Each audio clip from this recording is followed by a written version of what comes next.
Buenos días, mis queridos hermanos, que la paz de nuestro Dios nos acompañe en este precioso día también. Hoy, por la gracia de nuestro Dios, vamos a tratar de entender una reflexión que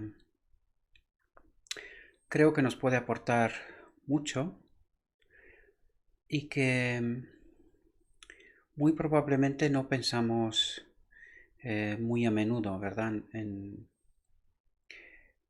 En esas cuestiones en las que hoy vamos a tratar. Hoy y mañana también, porque el tema que vamos a tratar también es un tema extenso que también lo he dividido en dos partes para que no se alargue demasiado el tiempo, ¿verdad? Aún así, no son cortas, son temas que son temas importantes y por eso la sierva del Señor pues los ha tratado para que se puedan comprender con suficiencia, ¿verdad?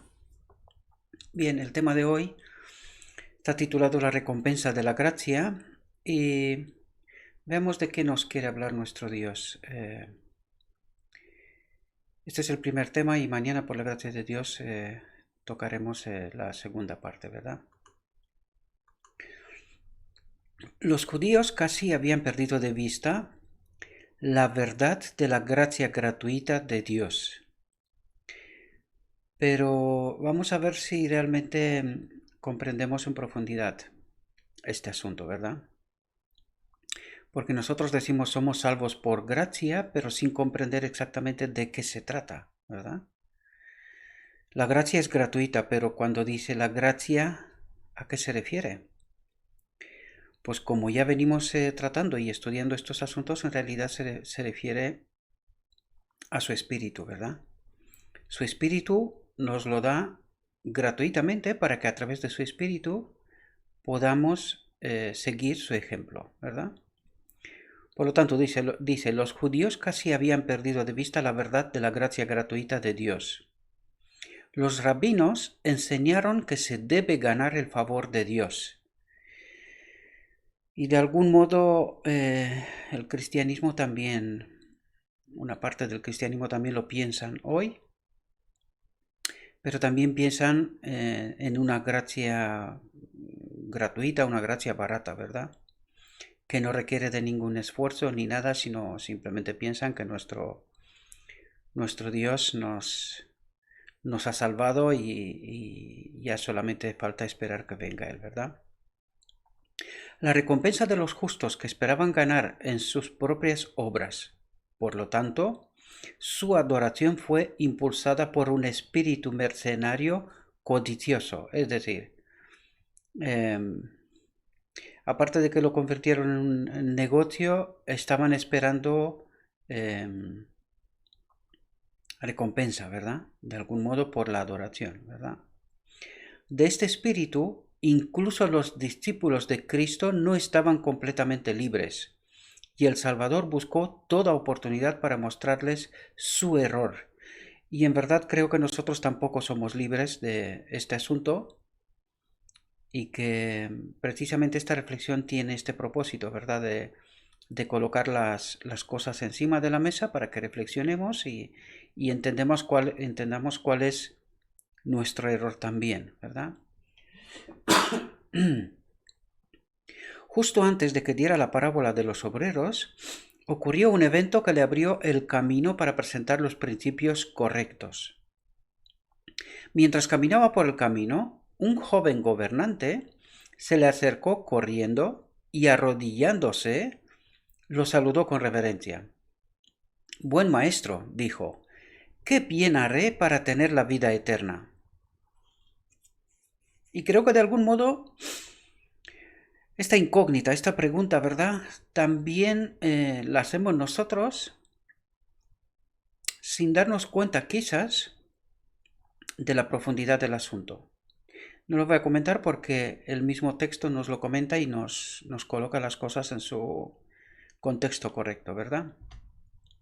El gobernante se había dirigido a Cristo simplemente como un rabino honrado, sin discernir en él al Hijo de Dios. Y esta es una cuestión clave, ¿verdad? Sin discernir en él, en Cristo, al Hijo de Dios. El Salvador dijo, ¿por qué me llamas bueno? no hay nada bueno excepto uno, es decir, Dios. ¿Por qué me llamas bueno? Dios es el único bueno. Si me reconocéis como tal, debéis recibirme como su hijo y representante. Claro, ¿qué es lo que está diciendo Cristo aquí? Porque los gobernantes, los rabinos, los fariseos, ¿verdad? Pues no lo reconocían como tal. Por eso Cristo subraya esto, ¿verdad? Debéis recibirme como su hijo y representante. Si quieres entrar en la vida, añadió, guarda los mandamientos. Y quizás aquí nosotros tampoco pensamos esto, ¿verdad? Porque claro, ¿qué es lo que le está diciendo Cristo aquí? Que guarde los mandamientos. Dice, si quieres entrar en la vida, guarda los mandamientos. Y hoy el cristianismo dice que la ley está abolida en la cruz, ¿verdad? Fue abolida en la cruz. Entonces, ¿cómo vamos a ser salvos? Esto quizás no lo pensamos, ¿verdad? Pero Cristo dijo, guarda los mandamientos, ¿verdad? El carácter de Dios se expresa en su ley. Y para que esté en armonía con Dios, los principios de su ley deben ser la fuente de cada una de sus acciones. Dice, los principios de su ley deben ser la fuente de cada una de sus acciones. Por lo tanto, deberíamos de entender que todo lo que estamos haciendo tiene que ser conforme con su palabra, ¿verdad? Con su ley. Cristo no disminuye las exigencias de la ley. En un lenguaje inconfundible, presenta la obediencia como condición para la vida eterna. Dice, presenta la obediencia como condición para la vida eterna. La misma condición que se le exigió a Adán antes de su caída. ¿Qué tipo de obediencia era la de Adán? Obediencia perfecta, sin fallo, ¿verdad? ¿Y ha cambiado algo para nosotros? No. Sin embargo, nosotros no creemos que podemos obedecer, ¿verdad? El Señor espera ahora del alma no menos de lo que esperaba del hombre en el paraíso. Obediencia perfecta, justicia sin tacha. Por lo tanto, no ha cambiado nada, ¿verdad? De lo que Dios espera de nosotros. No ha cambiado nada, no ha cambiado nada. Dice obediencia perfecta, justicia sin tacha. Pero esto nos pone los pelos de punta. Y nos pone los pelos de punta precisamente por lo que hemos hablado en los días anteriores, porque no entendemos cómo se puede obrar, cómo se puede lograr esto, ¿verdad? El requisito del pacto de gracia es tan amplio como el requisito del Edén. Armonía con la ley de Dios, que es santa, justa y buena. Y de hecho, esto va a pasar hasta en la eternidad. Por lo tanto, la ley no puede ser más que santa, justa y buena. De hecho, siendo el carácter de Dios, no puede ser de otra manera, ¿verdad? A las palabras, guarda los mandamientos, el joven respondió, ¿cuáles? Supuso que se refería a algún precepto ceremonial, pero Cristo estaba hablando de la ley dada en el Sinaí, ¿verdad? Mencionó varios mandamientos de la segunda tabla del Decálogo, luego los resumió todos en el precepto, amarás a tu prójimo como a ti mismo. Y quizás aquí deberíamos de pensar más profundamente, ¿verdad? Porque muchas veces tenemos la sensación o creemos que nosotros guardamos la ley, ¿verdad? Pero cuando nos dice aquí, amarás a tu prójimo como a ti mismo, ¿esto es así? ¿Es en verdad así? ¿O solamente es una forma de decir, verdad? Creo que deberíamos de profundizar un poco más en este asunto, ¿verdad? Cada uno, yo lo haré por mí, vosotros tenéis que hacerlo por vosotros, pero me parece que si profundizamos, no creo que sea exactamente así. Al menos me refiero a mí, ¿verdad? Cada uno tiene que hacer su propia reflexión. El joven respondió sin vacilar, todas estas cosas las he guardado desde mi juventud. Y él cae en esta misma trampa, ¿verdad? ¿Qué me falta todavía? Fijaos lo que dice aquí. Su concepción de la ley fue externa y superficial. Y por eso decía lo de antes, ¿verdad? De amarás a tu prójimo como a ti mismo. ¿Será que mi concepción es también igual? Una concepción de la ley externa y superficial, ¿verdad? Tengo una mejor opinión de mí mismo de la que en realidad mis hechos, mi vida refleja. Juzgado por un estándar humano, había conservado un carácter impecable. Pero esto lo dice, juzgado por un estándar humano. Claro, el estándar humano es muy relativo, muy relativo en realidad. En gran medida, su vida exterior había estado libre de culpa. En verdad pensó que su obediencia había sido sin defecto. Sin embargo, tenía un temor secreto de que no todo estuviera bien entre su alma y Dios.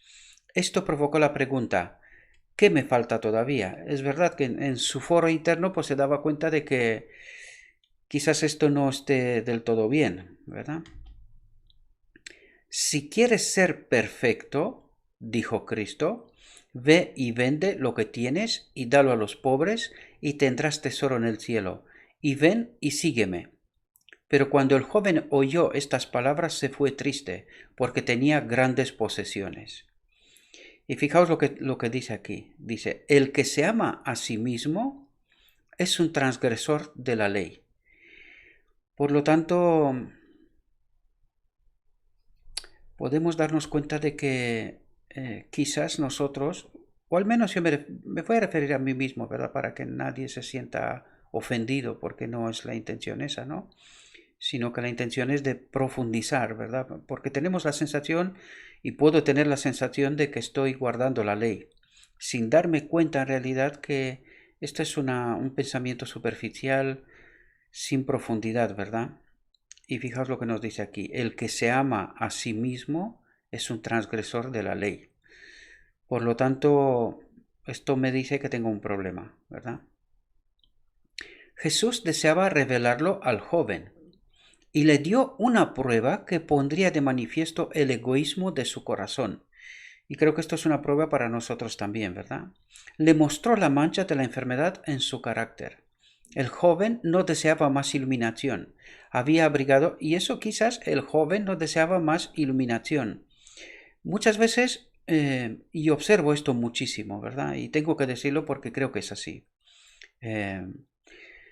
Tengo datos para afirmar lo que estoy afirmando, ¿verdad? Pero mucha gente no desea que se le diga sus errores o que le resalte, ¿verdad? Que tiene que hacer algo en su vida. Se cree, como el joven rico, que están bien, ¿verdad? Que ellos están obedeciendo, que están en perfecta armonía con el carácter de Dios.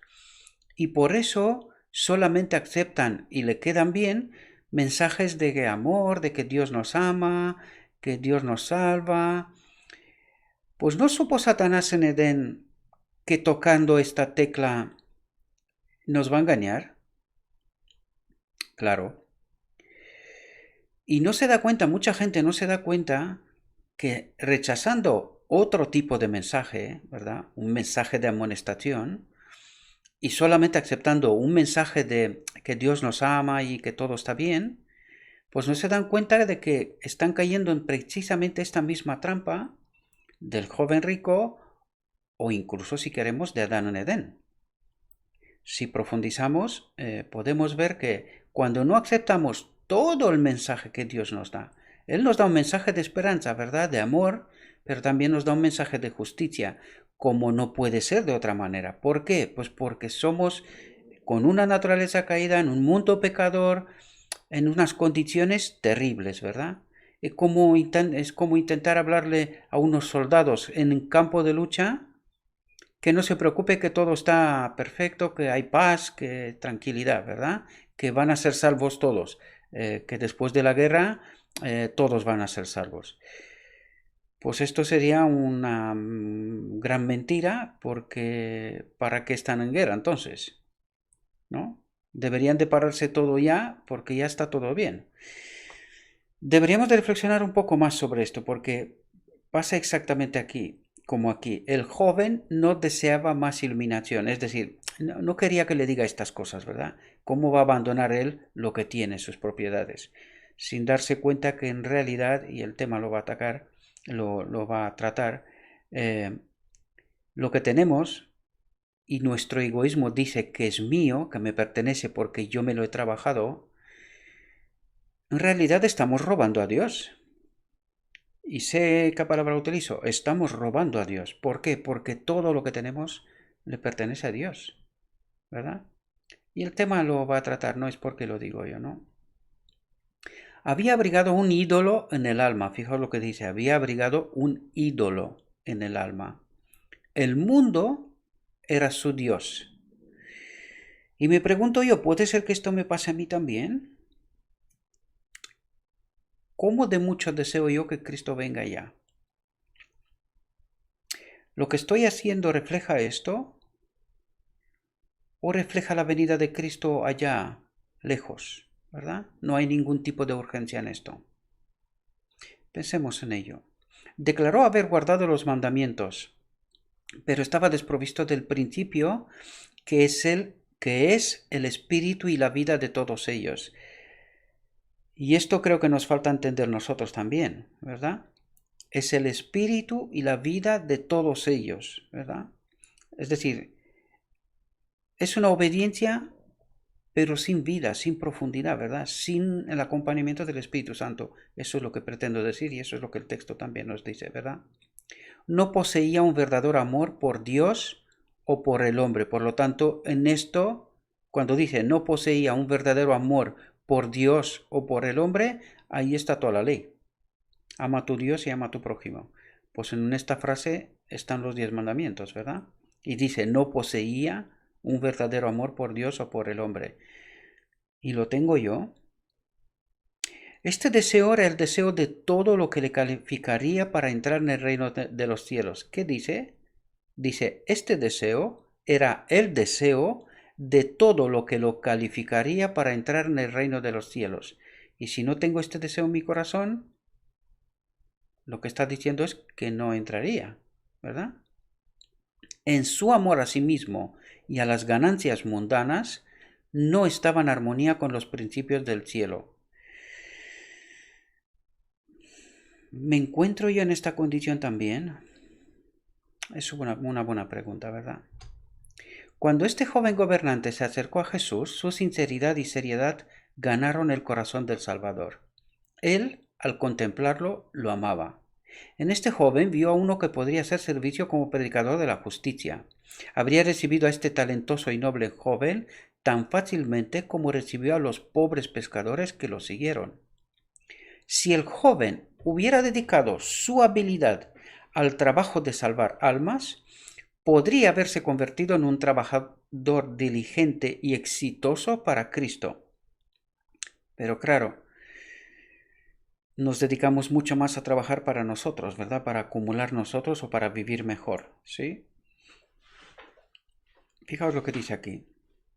Primero debe aceptar las condiciones del discipulado. ¿Cuál es esa? Dice, debe entregarse sin reservas a Dios. ¿Y qué significa eso? Vamos a verlo. Al llamado del Salvador, Juan, Pedro, Mateo y sus compañeros lo dejaron todo. Dice, lo dejaron todo. Se levantaron y le siguieron. ¿Soy capaz yo hoy de hacer esto mismo? Otra muy buena pregunta, ¿verdad? Se requirió la misma consagración del joven gobernante, y en esto Cristo no pidió mayor sacrificio que el que él mismo había hecho. ¿Qué ha hecho Cristo? Lo ha dejado todo. El cielo, su trono, su naturaleza, su vida en la tierra, todo.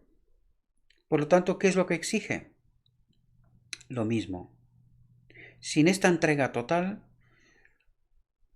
tenemos un problema, ¿verdad? Era rico, pero por amor a vosotros se hizo pobre, para que vosotros por su pobreza seáis ricos. El joven solo tenía que seguir el camino de Cristo, y yo solo tengo que seguir el camino de Cristo. No hay otro camino. Cristo miró al joven y anhelaba su alma. Anhelaba enviarlo como mensajero de bendición para los hombres. En lugar de aquello que le pidió que se rindiera, Cristo le ofreció el privilegio de tener compañía consigo mismo. Sígueme, dijo. Este privilegio había sido considerado un gozo por Pedro, Santiago y Juan. El joven mismo miró a Cristo con admiración. Su corazón se sintió atraído por el Salvador. Pero atentos aquí, pero no estaba dispuesto a aceptar el principio de abnegación del Salvador. Eligió sus riquezas antes que Jesús. ¿Y cuál es mi elección hoy? Quería la vida eterna, pero no quiso recibir en el alma ese amor desinteresado que es lo único que es vida. ¿Qué dice? Ese amor desinteresado que es lo único que es vida. Y con un corazón afligido se apartó de Cristo. No sé si nos damos cuenta aquí, pero el título de la reflexión dice es la recompensa de la gracia. ¿Podemos entender ahora de qué gracia nos habla Cristo? ¿Verdad? ¿Cuál es la otra cara de la moneda? ¿Verdad? Nosotros esperamos una gracia gratuita, barata, en donde Cristo lo entrega todo o Dios lo entrega todo, pero que nosotros no tenemos casi nada que hacer. Sin embargo, ¿podemos darnos cuenta de la exigencia que Dios nos hace? ¿Lo entendemos? Cuando el joven se volvió, Jesús dijo a sus discípulos: ¿cuán difícilmente entrarán en el reino de Dios los que tienen riquezas? Terrible esto, ¿verdad? Estas palabras asombraron a los discípulos.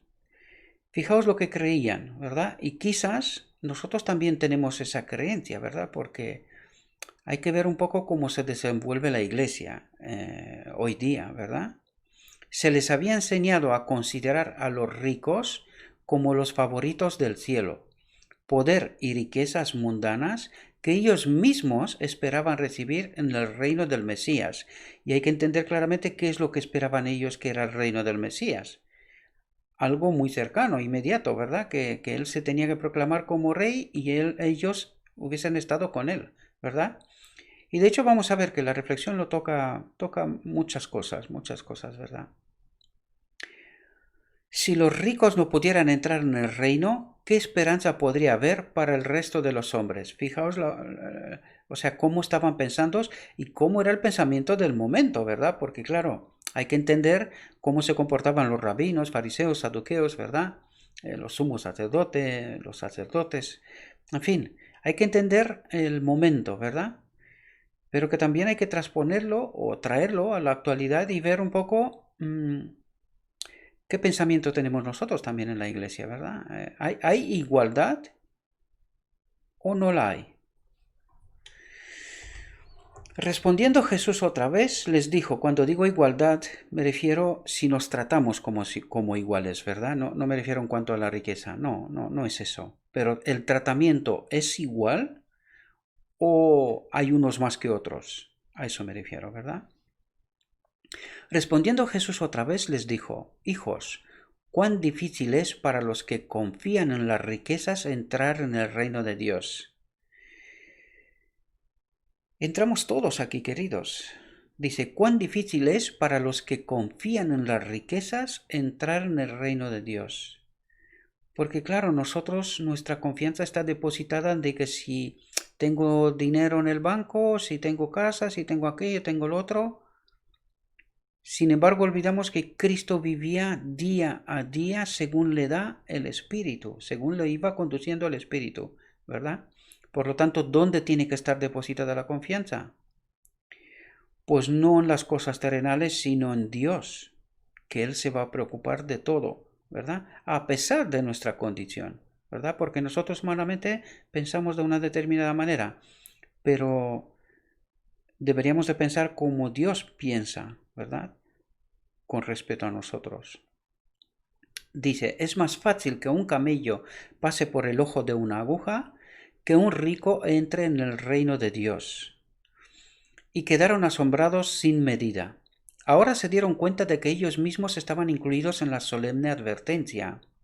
A la luz de las palabras de Salvador, se reveló su propio anhelo secreto de poder y riquezas.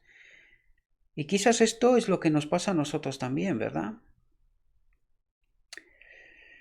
Con recelo por sí mismos exclamaron, ¿quién pues podrá salvarse? Jesús mirándolos dijo, y atentos aquí porque aquí hay una clave importante. Dice, para los hombres es imposible, pero no para Dios, porque para Dios todo es posible. Lo que le estaba diciendo es que si os entregáis, confiéis en mí, mi espíritu puede hacer esta obra, ¿verdad? Pero la pregunta es, ¿quiero?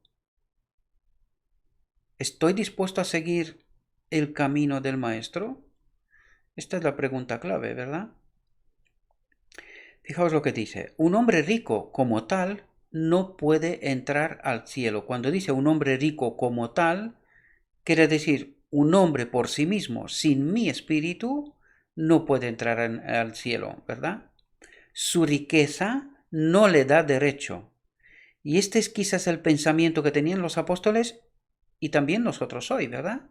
Pensamos que si alguien es rico y le va bien la vida y tal, lo tomamos como si fuera una forma de bendición, está bendecido por Dios, ¿verdad? Y que sin lugar a dudas entrará en el cielo, ¿verdad? Porque está bien visto, está, en fin. Pero no nos damos cuenta de que esto es un error. Por eso nos dice, un hombre rico como tal, sin su espíritu, no puede entrar al cielo. Su riqueza no le da derecho a la herencia de los santos en luz. Es sólo por la gracia inmerecida de Cristo que cualquier hombre puede encontrar la entrada a la ciudad de Dios. ¿Qué nos quiere decir? Es que solamente a través del Espíritu de Cristo, que es gratis, ¿verdad? Nos lo regala, si así lo deseamos, ¿verdad? Y debemos de entender exactamente lo que nos está diciendo aquí, la otra cara de la moneda. Si queremos seguir el camino de Cristo, Él nos da su Espíritu para que podamos obtener la entrada a la ciudad de Dios. Eso es lo que nos está diciendo, ¿verdad? El texto. A los ricos, no menos que a los pobres, se les dice, no sois vuestros, porque habéis sido comprados por un precio. ¿Cuál es el precio? La vida del Maestro, ¿verdad? Cuando los hombres crean esto, sus posesiones serán mantenidas como un fideicomiso, es decir, que Dios escoge a quién dar esas riquezas, pero que tenemos que, o sea, al que se le da esta riqueza, esas bendiciones, tiene que entender que tiene que ser como un río, ¿verdad? Que todo lo que pasa tiene que ser usadas como Dios lo indique. De hecho, el texto lo está diciendo bien, ¿verdad? Para ser usadas como Dios lo indique, para la salvación de los perdidos y el consuelo de los que sufren y los pobres. Porque si pensamos honestamente, ¿cómo puede ser un hijo de Dios rico? Si al joven rico le está diciendo, deja tu riqueza y sígueme. Si tú eres igual que tu hermano que está al lado y tu hermano que está al lado le falta y está sufriendo, ¿cómo puedes tú aguantar esto si amas a tu prójimo? ¿Entendemos? En realidad el reino de Dios iguala la situación, iguala las circunstancias. Por eso Dios escoge a algunos para que sean vasos de comunicación, que esta riqueza lleguen a todos los demás, ¿verdad? Porque probablemente a este hombre se le dio dones de administrar y hacer las cosas que tiene que hacer. Me parece que desgraciadamente no hemos entendido esto lo suficientemente bien y por eso las cosas están como están. Pero en fin, No quiero profundizar en esto porque tampoco quiero que me diga nadie que soy hipócrita y cosas por estilo, que a lo mejor pueden tener razón, no lo sé. Uno ni siquiera se conoce lo suficientemente bien, ¿verdad? Por lo tanto, me reservo ese derecho, ¿no? de no ir más allá. Con el hombre esto es imposible, porque el corazón se aferra a su tesoro terrenal, y eso es lo que nos puede ocurrir a cada uno de nosotros, sin lugar a dudas. El alma que está atada al servicio de Mamón es sorda al grito de la necesidad humana, y eso es lo que está pasando en realidad, ¿verdad? En lugar de convertirnos en vasos de comunicación, de servir a los demás, sin ninguna maldad, simplemente es un comentario del texto que el texto nos dice cómo es nuestra naturaleza en realidad. De eso nos habla, que somos así. No digo quién sí, quién no, no, en absoluto. Incluso puedo ser pobre porque Dios sabe que si tuviese, me convertiría también convertiría la riqueza en un ídolo, ¿verdad? Pensaría en mí y me olvidaría de los demás. ¿Quién sabe? Esto lo sabe solo Dios, ¿verdad? Es difícil comentar en este aspecto. Pero con Dios todas las cosas son posibles. Contemplando el inigualable amor de Cristo, el corazón egoísta se derretirá y se someterá. Pero claro, hay que contemplar el amor de Cristo, ¿verdad? Y tener esa conexión con su espíritu, porque si no, de otra manera no hay forma, no hay forma. El rico será llevado, como Saúl, el fariseo, a decir, lo que para mí era ganancia, para Cristo lo consideré pérdida. Y hay que entender que Saúl estaba uno de los que podía haber llegado a ser sumo sacerdote, ¿verdad? Y hay que pensar que era rico también en posesión, ¿verdad? En lo que tenía, ¿verdad? Por lo tanto, abandonó una vida de carrera en realidad, una vida de buen vivir, por decirlo de alguna manera, ¿no? Sí, sin duda, y lo considero todo menos una pérdida por la excelencia del conocimiento de Cristo Jesús, mi Señor. Entonces no contarán nada como propio. Eso es muy difícil. Tenemos que ser honestos y esto es muy difícil porque tenemos muy profundizado el sentido de la propiedad. Esto es mío, me lo he trabajado, me lo merezco. En fin, hay mucho trabajo que hacer en este sentido. Eso sí, eso es la verdad. Se alegrarán de considerarse administradores de la gracia de Dios y por su causa servidores de todos los hombres. Y solamente así en realidad seríamos cumplidores obedientes de la palabra de Dios. Amaríamos a nuestro prójimo. De otra manera, solo Dios puede decir en este sentido, pero lo claro es que somos egoístas. Esa es la dura realidad, ¿verdad? Por eso nos presenta cuál es la otra cara de la recompensa de la gracia, ¿verdad? Esta es la otra cara. ¿Qué significa esa gracia que Él nos la regala? Pero cómo hemos de llevarla a la práctica, ¿verdad? Él nos da la vida eterna o la posibilidad de la vida eterna gratis, pero que nos pide que sigamos su ejemplo. Y no sé si mucha gente estará muy dispuesta en esto, ¿verdad?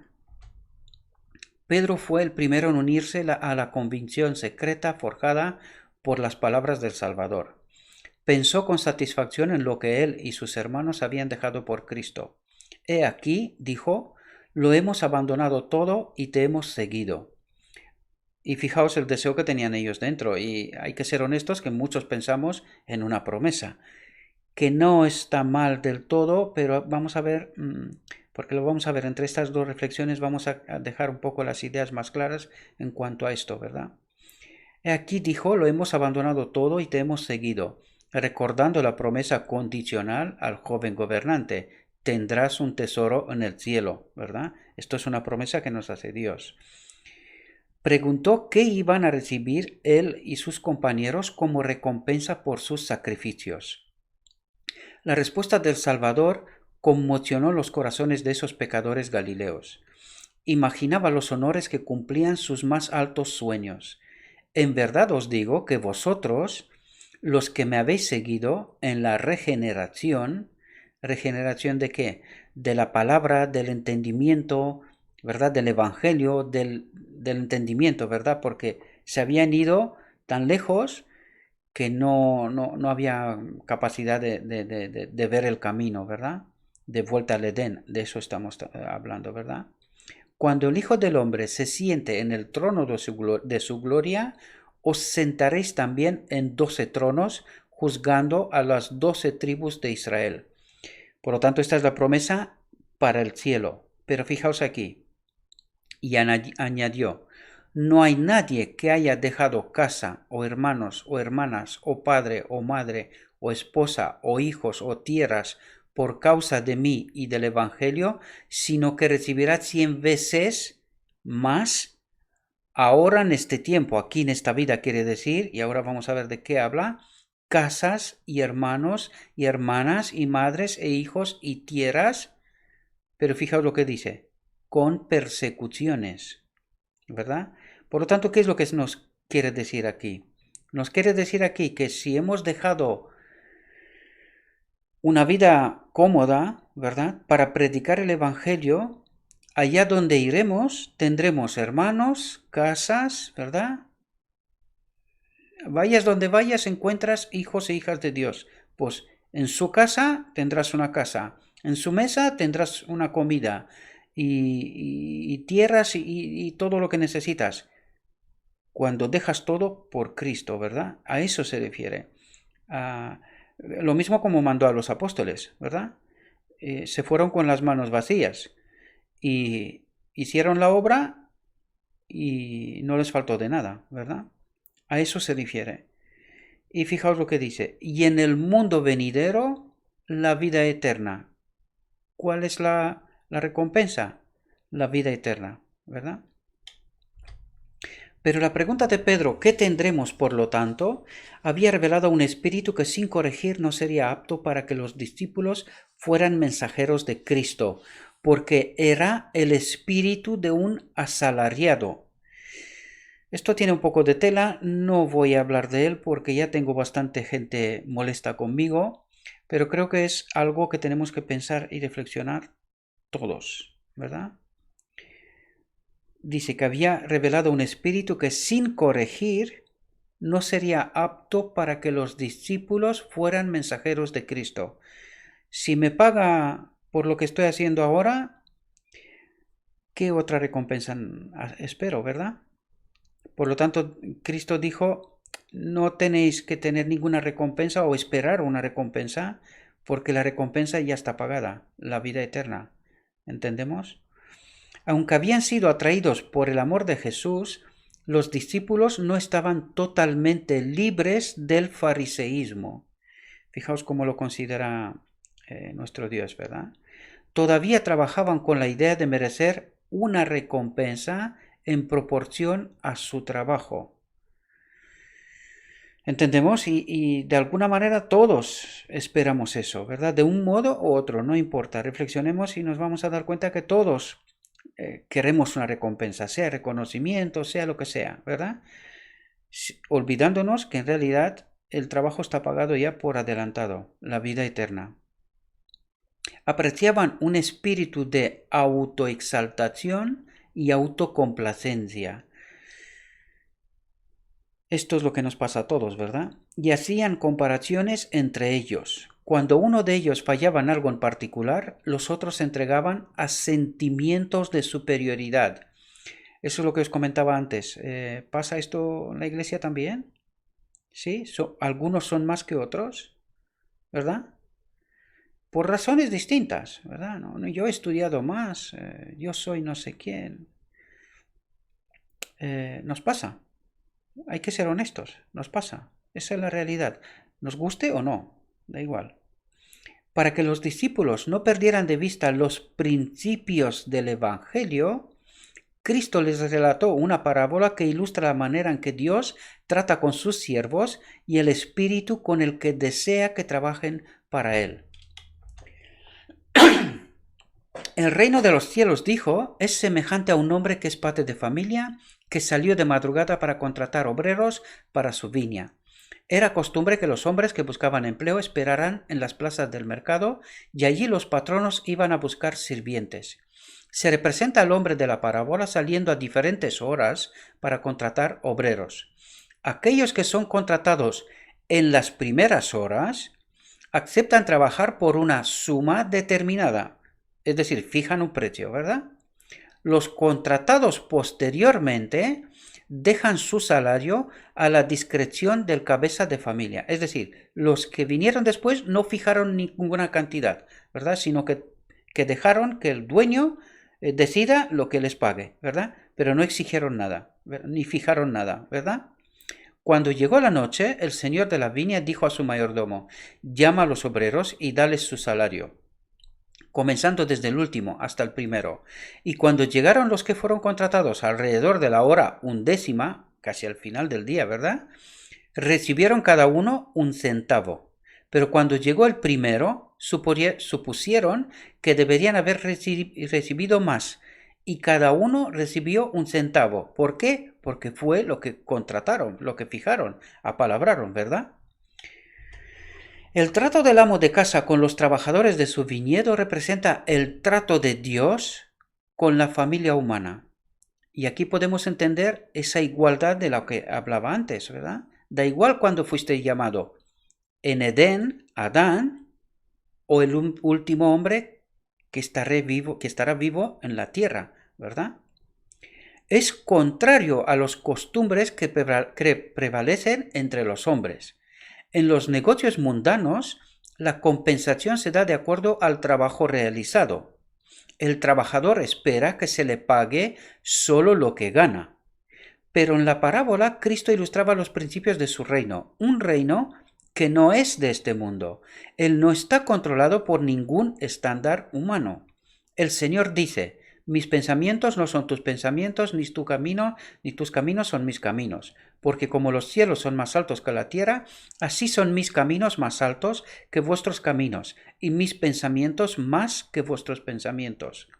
En la parábola, los primeros obreros acordaron trabajar por una suma estipulada y recibieron la cantidad especificada, nada más. Los que fueron contratados posteriormente creyeron en la promesa del maestro. Todo lo que sea justo, eso recibirás. Mostraron su confianza en él sin hacer preguntas sobre los salarios. Confiaron en su justicia y equidad. Fueron recompensados no según la cantidad de su trabajo, sino según la generosidad de su propósito, ¿verdad? Porque fueron a trabajar confiando, ¿verdad? Por eso Dios desea que confiemos en aquel que justifica al impío, ¿verdad? Por eso nos habla de la gracia, ¿verdad? Y él sabe cuál es la recompensa, ¿verdad? Su recompensa no se da según nuestros méritos. Eso es importante porque hay quien piensa que sí. Pero aquí fijaos lo que dice: su recompensa no se da según nuestros méritos, sino según su propio propósito, que se propuso en Cristo Jesús, Señor nuestro. ¿Cuál es ese? De restaurarnos, de traernos de vuelta a Edén, ¿verdad? No por obras de justicia que nosotros hayamos hecho, sino por su misericordia nos salvó. ¿Lo entendemos? Y para aquellos que confían en Él, en Cristo, Cristo hará más abundantemente de todo lo que pedimos o pensamos, ¿verdad? No la cantidad de trabajo realizado o sus resultados visibles, sino el espíritu con el que se realiza el trabajo lo hace valioso para Dios. Por lo tanto, ¿entendemos aquí de qué se trata? Aquí en realidad de lo que nos está hablando, nos habla de la motivación, ¿verdad? ¿Qué es lo que nos ha motivado para hacer lo que hicimos, ¿verdad? Y aquí fijaos lo que dice: no la cantidad de trabajo realizado o sus resultados visibles, sino el espíritu con el que se realiza el trabajo lo hace valioso para Dios. ¿Qué quiere decir? Si lo hicimos con el espíritu de Cristo, y esto ya es mucho decir, hay que entender muy profundamente de qué está hablando. Es decir, todo lo que hagamos sea a través de esa conexión con Dios, con un amor que no necesita recompensa, no exige recompensa, ¿verdad? De eso nos está hablando. Por lo tanto, dice él, mira el espíritu con el que se realiza el trabajo, ¿verdad? Y esto es valioso para Dios. Aquellos que llegaron a la viña a la hora 11 estaban agradecidos por la oportunidad de trabajar. Sus corazones estaban llenos de gratitud hacia quien los había aceptado. Y cuando al final del día el amo de casa les pagó por un día completo de trabajo, fueron muy sorprendidos. Es decir, nos da la vida eterna o no nos la da, pero no nos da media vida eterna. ¿Lo comprendemos? Eso es lo que nos trata de explicar aquí, que nuestro Dios da igual cuando, en qué parte de la historia de este mundo y cuándo hemos aceptado el Evangelio. Si hemos obrado con su Espíritu, la recompensa es igual para todos, la vida eterna. De eso nos trata de decir, queridos hermanos, ¿sí? Sabían que no se habían ganado este salario, y en verdad, la vida eterna no nos la ganamos, sino que nos la regala si estamos en obediencia, ¿verdad? Y la obediencia viene de su espíritu, no es una obra nuestra porque no podemos obrar esto, ¿verdad? De eso nos está hablando, ¿verdad? Y la bondad expresada en el rostro de su patrón los llenó de alegría. Nunca olvidaron la bondad del amo de casa ni la generosa compensación que habían recibido. Así sucede con el pecador que, conociendo su indignidad, ha entrado en la viña del maestro a la hora 11. Su tiempo de servicio parece tan corto que siente que no merece una recompensa, pero está lleno de gozo porque Dios lo ha aceptado en absoluto. Trabaja con un espíritu humilde y confiado, agradecido por el privilegio de ser un colaborador de Cristo. Dios se deleita en honrar a este espíritu, que es su espíritu en nosotros, ¿verdad? Debemos de entender muy bien la profundidad de lo que trata de decirnos, ¿sí? Bien, mis queridos hermanos, esta fue la primera parte de esta reflexión, la recompensa de la gracia. Si Dios nos permite, mañana pues trataremos la segunda parte. Es una reflexión que yo creo que vale la pena. Sé que es difícil para mí también porque somos humanos, fallamos mucho, ¿verdad? Pero que es necesario reflexionar sobre este asunto también, ¿verdad? Y tratar de poner nuestra vida en orden con el Señor. Y cuando digo esto, queridos hermanos, debemos de entender en la correcta luz de lo escrito está. Sin el Espíritu de Cristo, nosotros no vamos a poder hacer nada.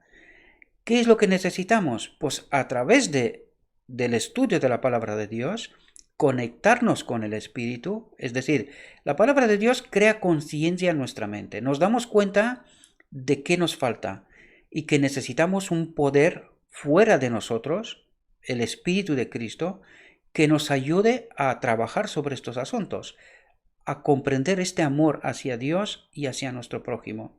Humanamente, no hace falta ni que lo comente, podemos mirar en nuestro foro interno y a nuestro alrededor y ver cómo vivimos y cómo entendemos el Evangelio. No se trata de juzgar a nadie, sino de entender en profundidad una realidad, nuestra realidad, y que necesitamos ese poder sin el cual no vamos a poder experimentar este amor puro, desinteresado. Y esta es nuestra mayor necesidad, que el Espíritu de Cristo transforme, purifique nuestra vida, nuestra mente, nuestro templo. Si esta obra no ocurre, el Espíritu de Dios no puede habitar en nosotros y no podemos entrar en el reino de Dios. Cuanto antes comprendemos este asunto, mejor nos irá. Espero, mis queridos hermanos, que esta reflexión os haya ayudado. Os deseo que tengáis un próspero día y que todo lo que os he dicho, os lo he dicho en nombre de Cristo Jesús. Amén.